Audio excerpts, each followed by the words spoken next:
여러분 그 지금 보고 계시는 그 화면 밑에 빨간색 버튼에 구독이라고 있습니다. 그거를 빨리 눌러주시면 구독과 그 좋아요 이렇게 생긴 거 있습니다. 이것도 눌러주시고 구독과 좋아요 그리고 알림 설정 많이 해주시기 바랍니다.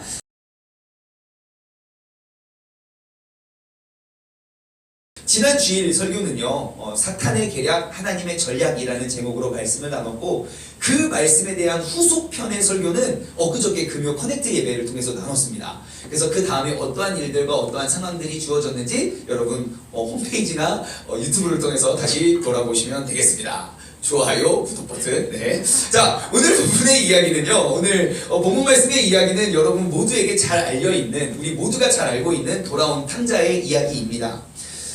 제가 미리 말씀드리지만 오늘 설교의 그 진짜 결론, 이 이야기의 정말 결론은 내일 새벽 예배 그 본문이더라고요. 예, 그래서 내일 새벽 예배에 맺어진다는 것 여러분 꼭 기억하시고요.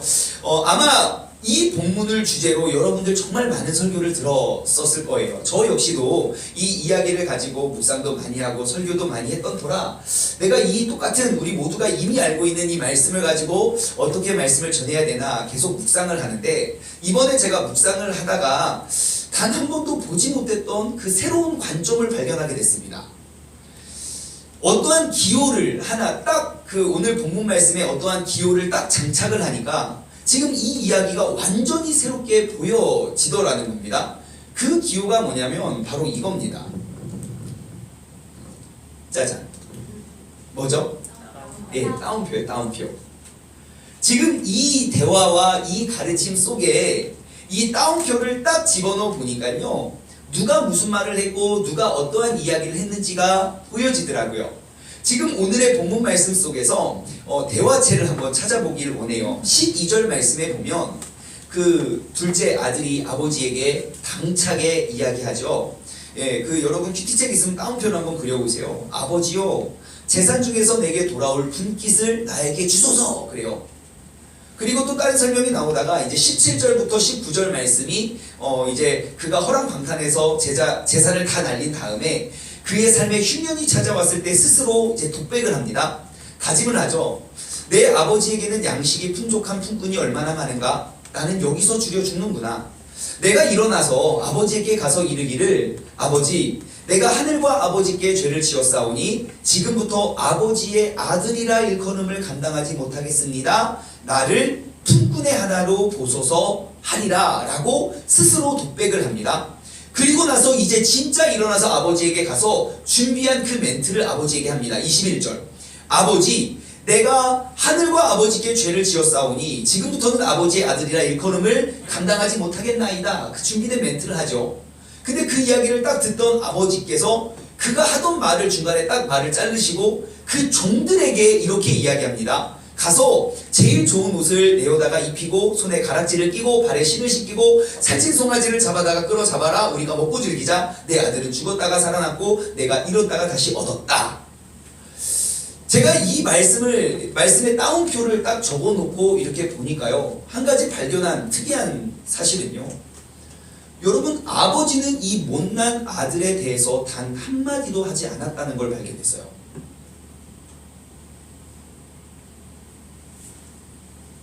아버지는 아들에게 어떠한 말도 어떠한 가르침도 어떠한 깨달음도 주지 않았어요. 잘했으면 잘했다, 못했으면 못했다, 너 이때는 왜 그랬니, 그거 가지고 다 뭘 했니. 우리가 무엇인가 배우고 깨닫기 위해서는 누군가의 말을 통하여 우리는 배우게 되는데 이 아들에게 무엇을 가르치고 싶어 하셨는지 주님의 방법은 그 하나님 아버지 되시는 그 아버지는 그 아들, 그 철없고 문제 많고 사고 쳤던 그 아들에게 어떠한 가르침도 주지 않았다는 겁니다. 왜일까요? 이 질문이 머릿속에 계속 떠올랐습니다. 왜 아버지는 아들에게 어떠한 말도 하지 않았을까? 오히려 종들에게 이야기를 하죠. 너 같은 놈이랑 내 말을 섞을 가치도 없다. 이러한 생각인가? 아무튼 생각을 하면서 오늘 말씀을 통해서 한번 그 아버지의 마음을 우리가 발견해 가기를 소망합니다. 아들은요, 아버지 품속에 있을 때 아버지에게 아주 당돌하고 당차게 이야기합니다. 아버지, 나의 분깃을 정산해 주소서. 그래요. 여러분, 그 자식이 부모에게 유산을 요구할 수 있는 시기는 그 부모님께서 돌아가시기 바로 직전입니다. 눈이 보이지 않거나 뭐 이제 들리지 않거나 이제 내가 내 정상적인 기능을 제대로 하지 못하게 되기 전에 이야기를 하죠. 그래서 멀쩡히 살아계신 부모님을 두고 유산을 달라 하는 그 아들을 우리는 뭐라고 합니까? 그래요, 무슨 자식이라고 해요. 예, 아무튼 그런 나쁜 놈이에요. 통상 유대인들은요, 재산을 상속할 때 장자에는 그 재산의 3분의 1을 상속했고 차자에게는 3분의 1을 주는 게 관례였습니다.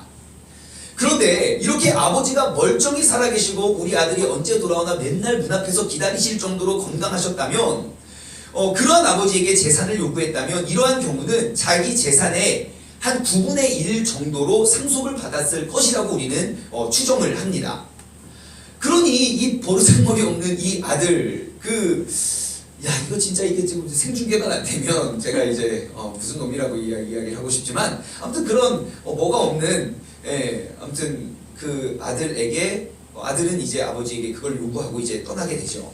그렇게 떠났던 아들이 얼마 지나지 않아서 이제 모든 재산을 탕진하고 맙니다.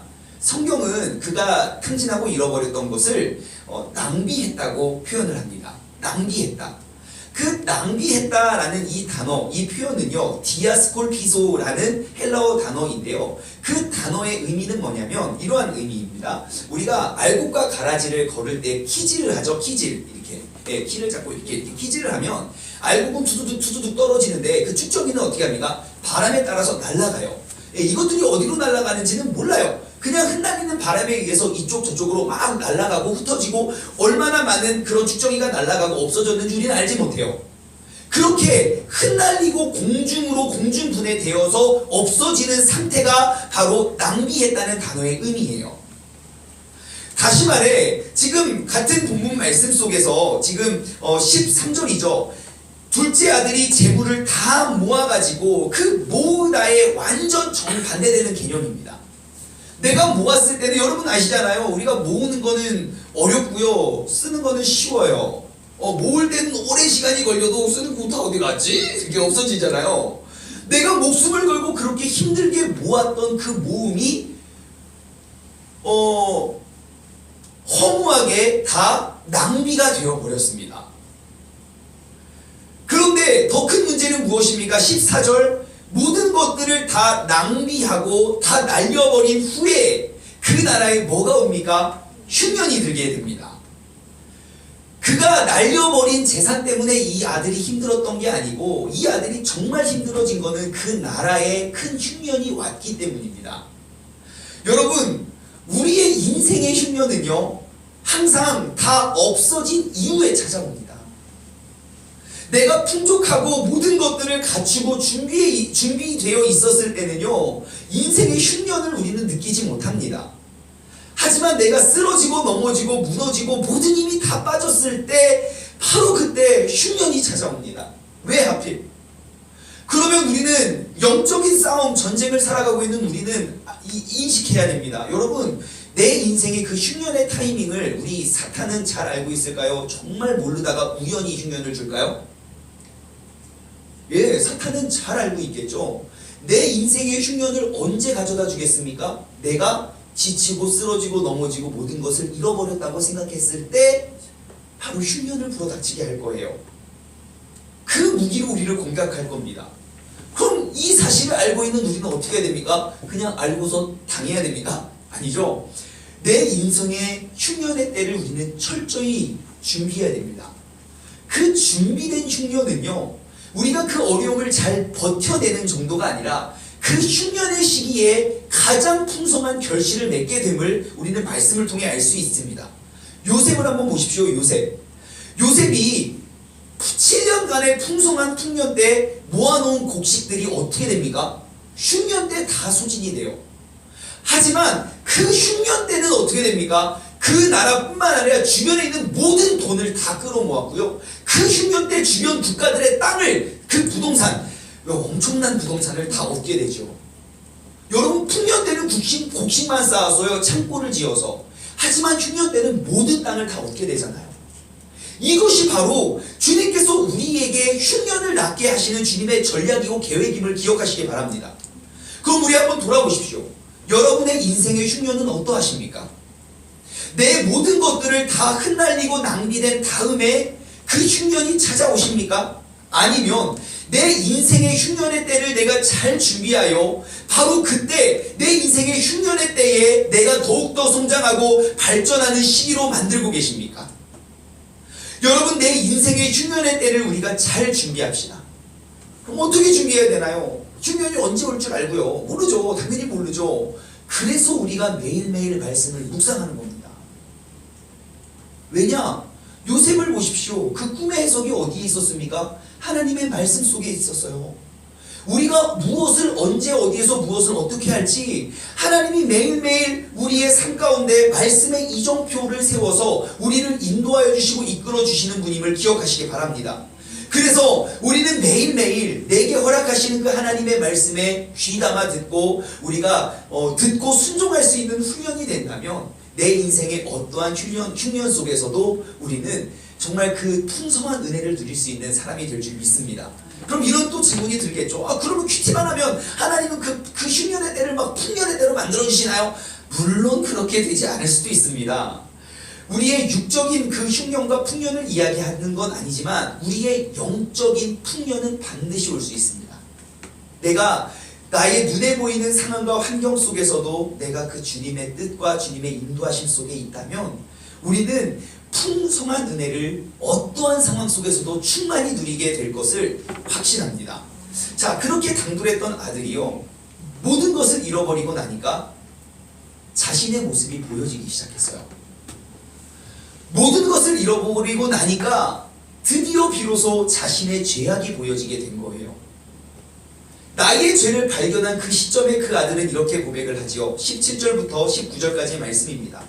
이에 스스로 돌이켜, 옆에서 어느 누가 가르쳐준 것이 아닙니다. 누가 그에게 가르침을 줘서 그렇게 버릇없고 네 가지가 없고 그리고 말도 안 듣고 그 부모도 없는 그 사람을 변화시켰던 것이 아닙니다. 모든 것들을 잃어버리고 나니까 그는 스스로 돌이켜 이르되 내 아버지에게는 양식이 풍족한 품꾼이 얼마나 많은가. 나는 여기서 줄여 죽는구나. 내가 일어나서 아버지께로 가서 이르기를 아버지, 내가 하늘과 아버지께 죄를 지었사오니 지금부터는 아버지의 아들이라 일컬음을 감당하지 못하겠나이다. 나를 품꾼의 하나로 보소서 라고 고백을 합니다. 여러분, 그럼 이 아들에게 이러한 깨달음을 가져다 준 그 원인이 뭐죠? 흉년과 기근입니다. 그럼 우리가 생각할 수 있죠. 만약에 이 아들에게 이러한 흉년과 궁핍이 없었더라면 이 아들의 인생은 어떻게 됐을까요?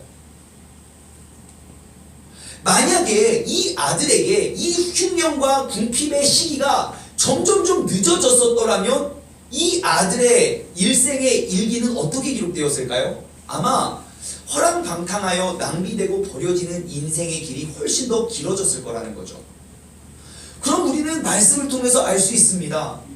이렇게 보면요, 여러분, 흉년과 궁핍은 꼭 나쁜 것만은 아닌 것으로 보여집니다. 여러분, 혹시 지금이 인생의 흉년과 기근의 때입니까? 여러분, 흉년과 기근을 맞으셨습니까? 그렇다면 지금은 원망과 불평의 때가 아닙니다. 지금이야말로 진짜 나의 모습을 돌아보고 나의 죄를 발견할 수 있는 가장 적기임을 여러분 꼭 기억하시기 바랍니다.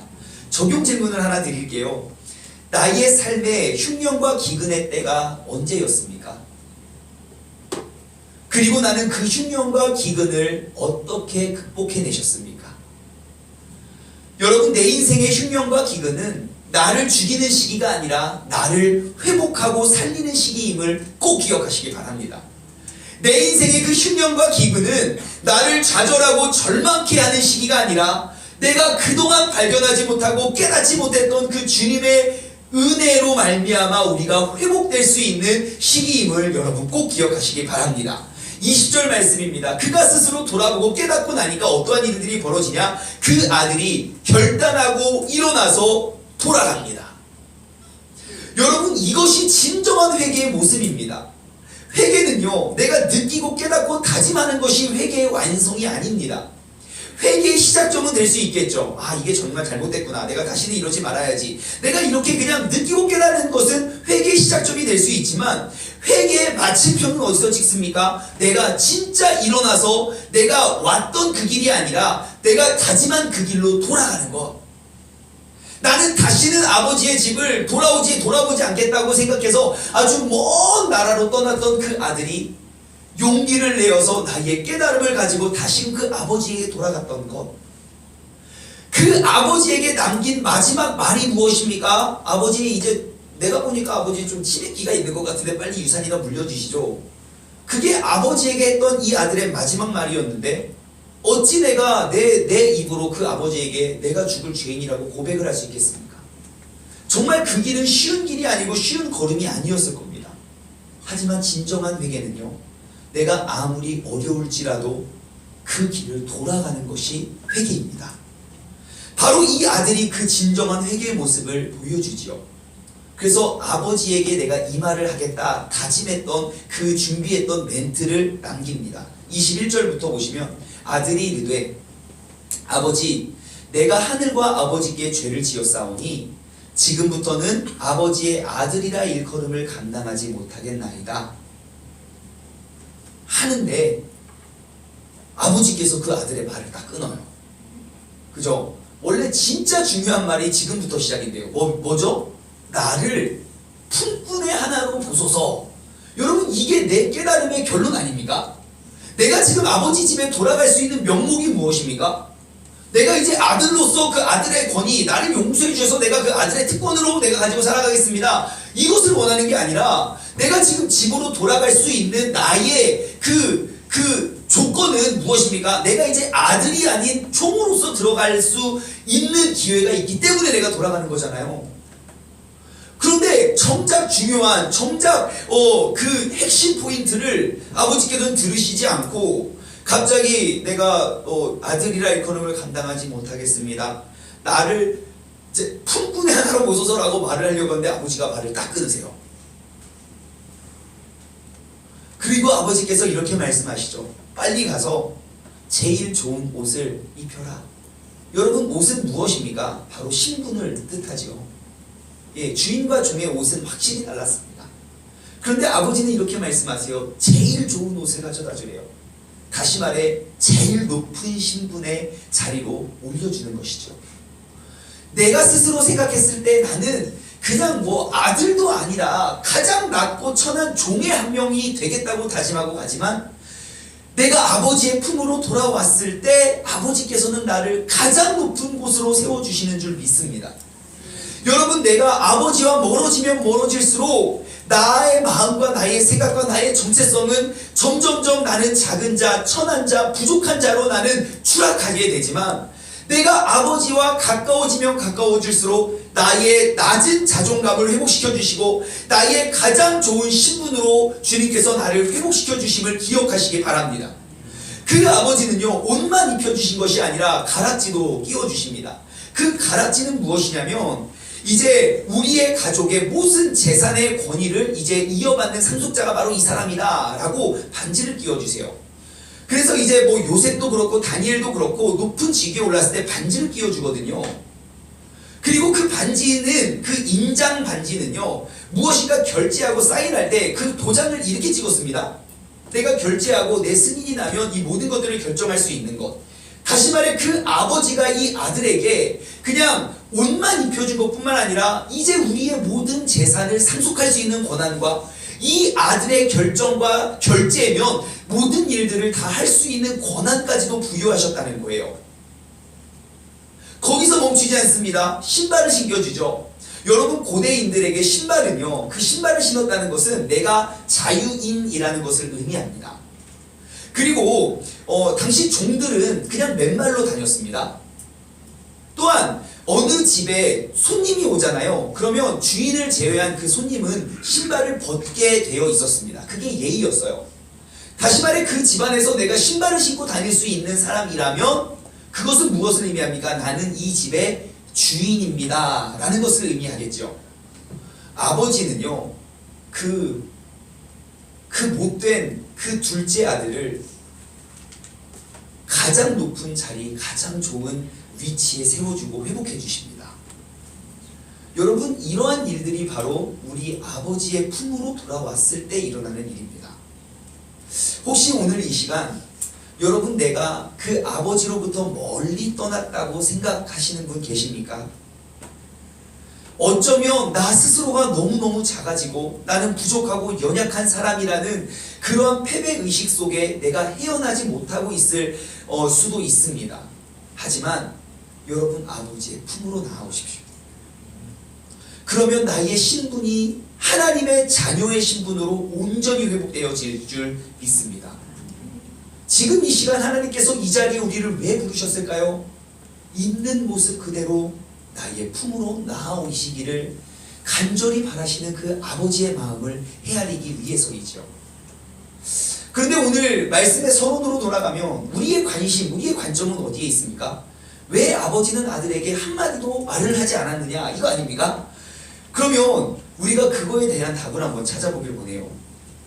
죄인의 모습으로 돌아온 아들에 대해서 아버지는 아무 말씀도 안 하십니다. 왜냐하면 이 아들을 가리키고 이 아들을 변화시키는 데에는 많은 말이 필요하지 않았기 때문입니다.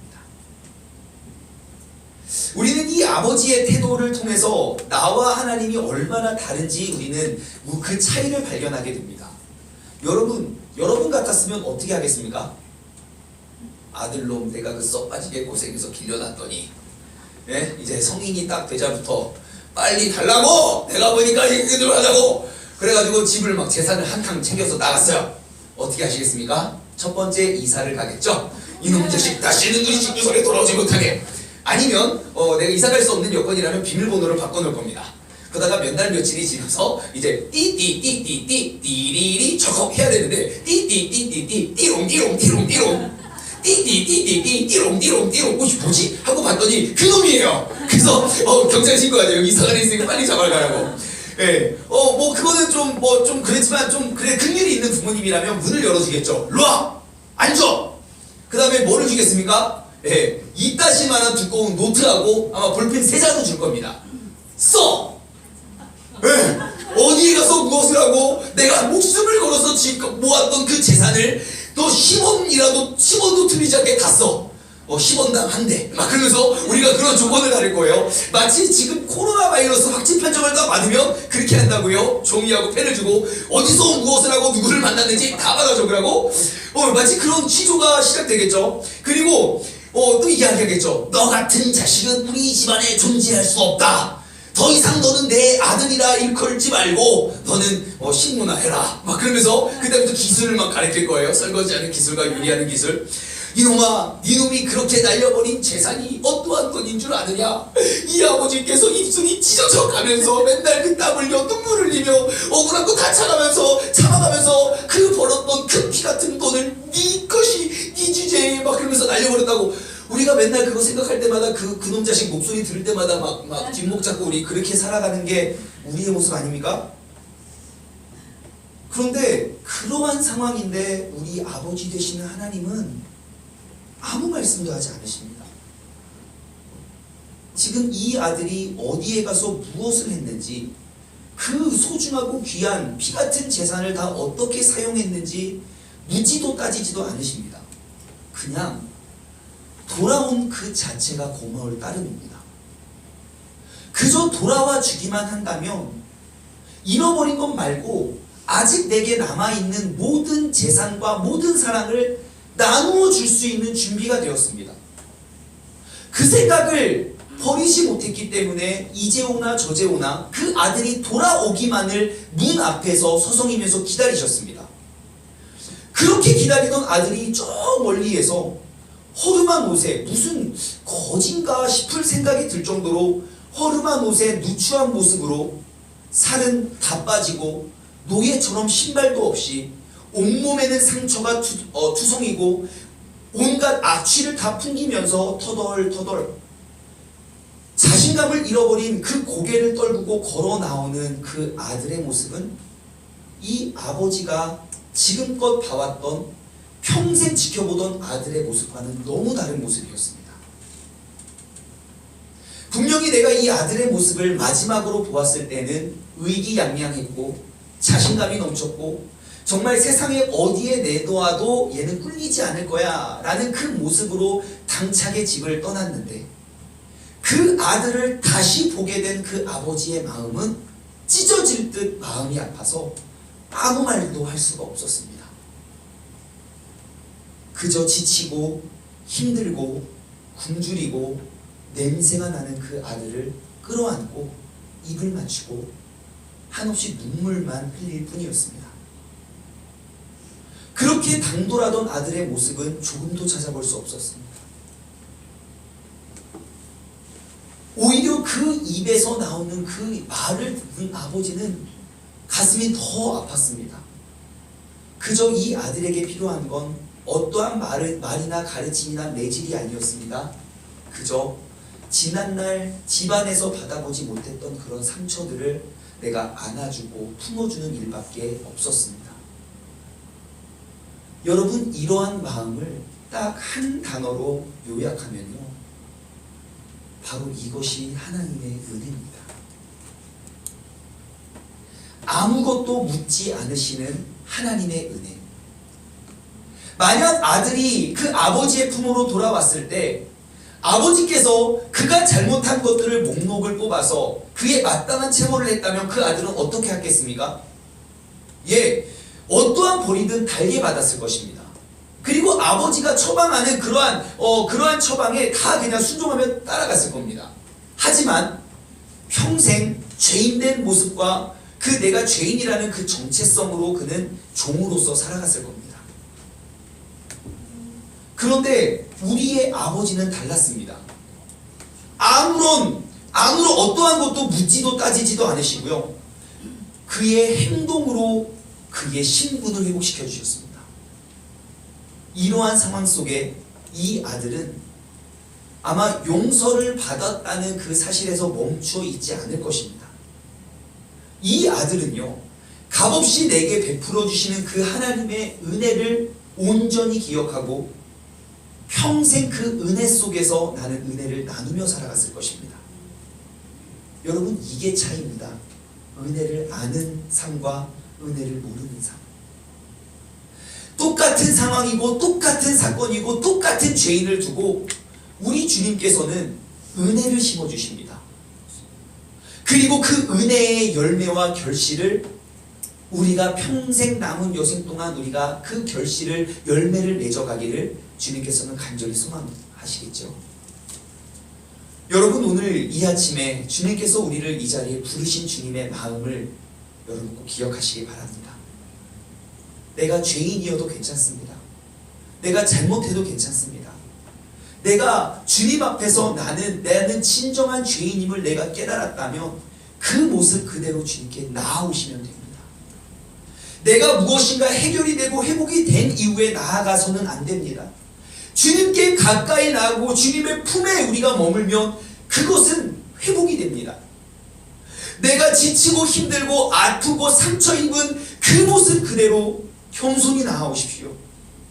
그러면 나의 그 발걸음을 보신 그 주님께서 먼저 나의 이름을 부르시고 나에게 먼저 달려나와 내가 아무 말도 하지 않은 채 나를 꼭 안아주시고 가장 좋은 옷과 그 신분과 그 신발과 그 모든 것들을 우리에게 회복시켜 줄 믿습니다.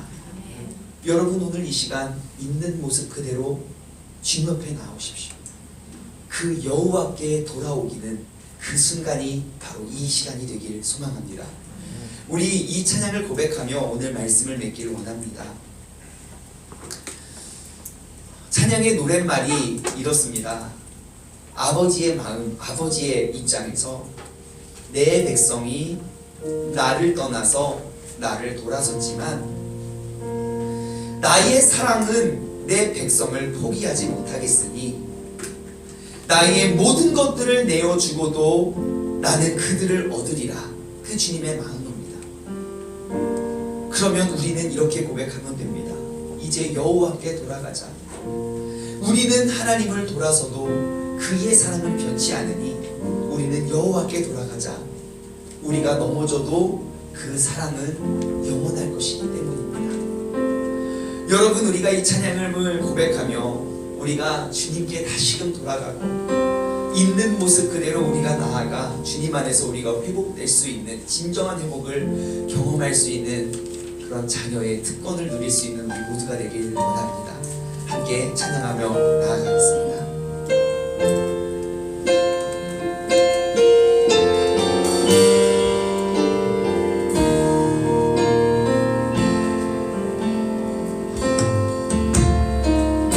내 백성이 나를 떠나 돌아섰지만 내 사랑이 내 백성을 포기 못하리. 내 모든 것 내어주고 나를 얻으려 여호와께 돌아가자. 우리 돌아서고 그는 변치 않네. 여호와께 돌아가자. 우리 넘어져도 그 사랑 영원하네. 내 백성이 나를 떠나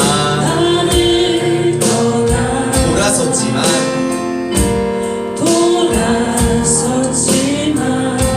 내 사랑이 내 백성을 포기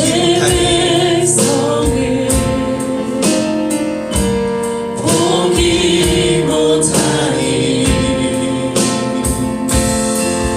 내 모든 것 내어주고 나그를 얻으려 그 여호와께 돌아갑니다. 여호와께 돌아가자. 우리 돌아서고 그는 변치 않네. 여호와께 돌아가자. 우리 넘어져도 그 사랑 영원하네. 이 시간 기도하며 나아가길 원합니다. 여러분, 주님께서는 우리를 돌아오라 부르시는 그 주님의 마음, 내게 아무 말, 그 많은 말들이 필요한 것이 아닙니다. 내가 있는 모습 그대로, 죄인된, 죄악된, 부끄러운, 수치스러운 모습 그대로 나는 그 아버지의 품 안에 거하기만 한다면 주님께서 그 천한 나를 가장 고귀하고 높은 그 하늘의 영광을 바라는 주님의 귀한 자녀로 우리를 세워주실 그 회복을 이 시간 우리를 통하여 이루시길 원합니다. 여러분, 지금 내 인생에 흉년이 찾아왔습니까? 그래서 내 인생이 비로소 궁핍합니까? 바로 그때가 그 주님께 돌아올 가장 지름길임을 기억하시기 바랍니다. 다같이 우리가 다짐하고 결단하며 주님의 이름을 한번 힘차게 부르시고 합심하며 기도하며 나아가겠습니다. 주여, 하나님 아버지 감사합니다. 아버지 하나님, 우리가 주님 안에 감사하고 아버지 주님 품 안에 우리가 나아가 아버지 주님과 동행하며 아버지 여호와께 돌아갈 수 있는 우리의 결단의 시간이 되게 하여 주시옵소서. 아버지 하나님, 우리가 모든 것들을 갖추고 모든 것들을 가졌기 때문에 모든 명분을 가지고 우리가 주님께 나아가는 것이 아니라 아버지 하나님, 내가 늘 주님께 돌아오는 그 발걸음을 보시고 그 모든 것들을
이렇게 정말 어렵고 힘든 상황 속에서도 우리가 그 주님의 마음을 알고 깨닫게 하여 주심에 감사를 드립니다.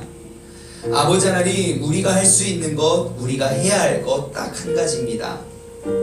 내 인생에 빈궁이 찾아오고 내 인생에 흉년이 찾아왔을 때 내가 그 주님과 떨어져 있었던 나의 시각은 이것은 내 인생의 최악의 상황이고 최악의 순간이고, 그 주님을 알지 못하는 모든 사람들은 나에게 손가락질하며 너는 그래서 저주받았어, 넌 그래서 안돼, 넌 그래서 실패자야, 넌 그래서 무엇을 해도 안 된다고 우리에게 이야기할지라도, 우리가 믿음의 눈을 들어 주님을 바라보았을 때 내 인생의 흉년과 내 인생의 그러한 궁핍의 때가 내가 주님께 돌아오는 가장 단거리, 가장 지름길임을 우리는 말씀을 통해 깨닫게 하심에 감사를 드립니다. 아버지 하나님, 내 인생의 그 고난과 흉년의 때 우리가 주님께 돌아올 수 있는 믿음의 사람 되기를 원합니다. 정말 이 나라가 이렇게 어지럽고 혼란스러울 때 바로 그때 우리는 여호와께 돌아오길 소망합니다. 아버지 하나님, 주님 앞에 우리가 나아갔을 때 우리의 잘잘못을 따지며 우리를 책망하시는 분이 아니라 어떠한 말도 필요치 않으시는 하나님, 그냥 그의 사랑의 몸으로 우리를 안아주시고 우리를 위로해 주시는 그 주님의 위로가 이 시간 우리들의 삶 가운데 회복되어지게 하여 주시옵소서. 이제는 우리 주 예수 그리스도의 은혜와 아버지 하나님의 무한하신 사랑하심과 성령님의 교통하심이 여호와께 돌아와 아버지의 품속에서 모든 것들을 회복시키고 모든 것들을 다시금 회생시키시는 그 주님의 은혜를 기억하길 소망하는 사랑하는 우리 세종중문 가족들 머리 위에 이제로부터 영원토록 함께 하시길 간절히 축원하옵나이다.